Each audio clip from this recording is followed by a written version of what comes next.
নমস্কার বন্ধুরা, আজকে আমি আবারও চলে এসেছি একটা নতুন রেসিপি নিয়ে। সেটা হচ্ছে চিকেন কষা। সেটা আমি কীভাবে বানাচ্ছি এবং আমি কীভাবে বানাই সেটাই আমি তোমাদের সাথে শেয়ার করছি। দেখে জানিও অবশ্যই কেমন হয়েছে বা কেমন লাগছে। প্রথমেই কড়া বসিয়ে দিয়েছি, দেখতেই পাচ্ছ। কড়ার মধ্যে সর্ষের তেল দিয়েছি, সর্ষের তেলের মধ্যে দুটো চিনি দিয়েছি। চিনি দিলে কী হয়, কালারটা খুব ভালো আসে, মাংসের কালারটা না খুব সুন্দর আসে। তার মধ্যে আমি কী ফোড়ন দিলাম দেখে নাও। গোটা গরম মশলা, জিরে আর তেজপাতা। গোটা গরম মশলাটা একটুখানি শিলনোড়া থেতে করে নেবে, তাহলে ফ্লেভারটা আরও ভালো আসবে। সেটাকে এবার একটুখানি ভাজা ভাজা করতে হবে। জিরেটা যে দেখছো ফেনা ফেনা হচ্ছে, যখন জিরেটা একটু ভাজা ভাজা হয়ে যাবে না, এই ফেনাটা আর হবে না, বুঝতেই পারছো। যখন এই ফেনা ভাবটা চলে যাবে তখনই বুঝতে পারবে যে হ্যাঁ, আমার ফোড়নটা ভাজা হয়ে গেছে।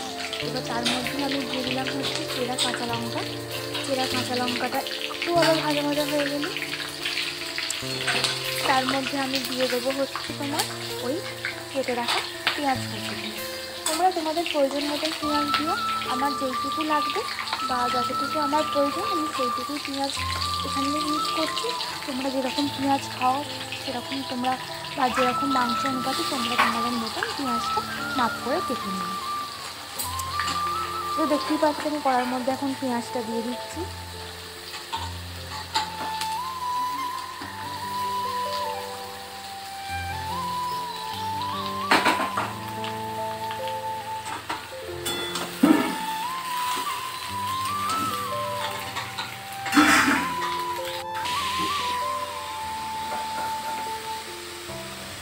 পেঁয়াজটা যেমনি একটু ভাজা ভাজা হয়ে গেছে, দেখতে পাচ্ছি আমি এর মধ্যে ক্যাপসিকাম ইউজ করছি।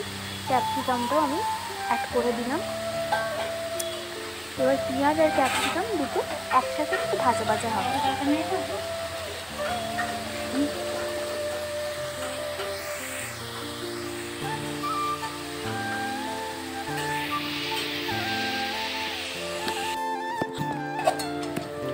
তো দেখতেই পাচ্ছি আমার পেঁয়াজটা আর ক্যাপসিকামটা ভাজা হয়ে গেছে। তারপর আমি এখানে টমেটো অ্যাড করে দিলাম।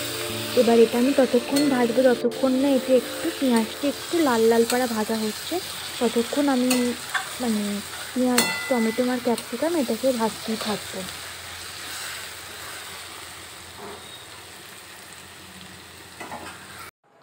তো বন্ধুরা দেখতেই পাচ্ছ আমার পেঁয়াজটাকে এরকম বাদামি বাদামি করে ভাজা হয়ে গেছে।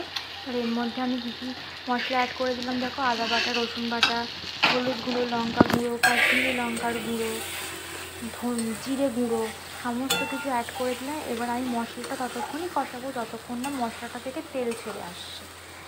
মশলাটা আমি এইভাবে আস্তে আস্তে কষাতে থাকবো। তো মশলা কষানো এবার আমার হয়ে গেছে। এবার মাংসটা আমি মশলার মধ্যে দিয়ে নেব। এই যে মাংসটা আমি মশলার মধ্যে দিয়ে দিলাম।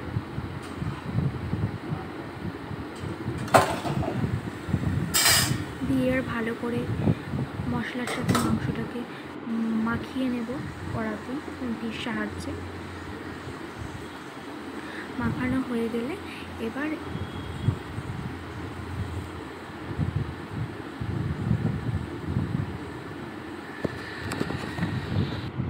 মাংসটা এই যে আমার মাখানো হয়ে গেছে। এবার 45 মিনিট পরেই আমার এই যে মাংস কষা একদম রেডি। টকবক করে ফুটছে, দেখতেই পাচ্ছ তোমরা। আর কালারটা কীরকম এসেছে, ব্যাস একদম চটজলদি তোমরা বানিয়ে ফেলতে পারো বাড়িতে এইভাবে।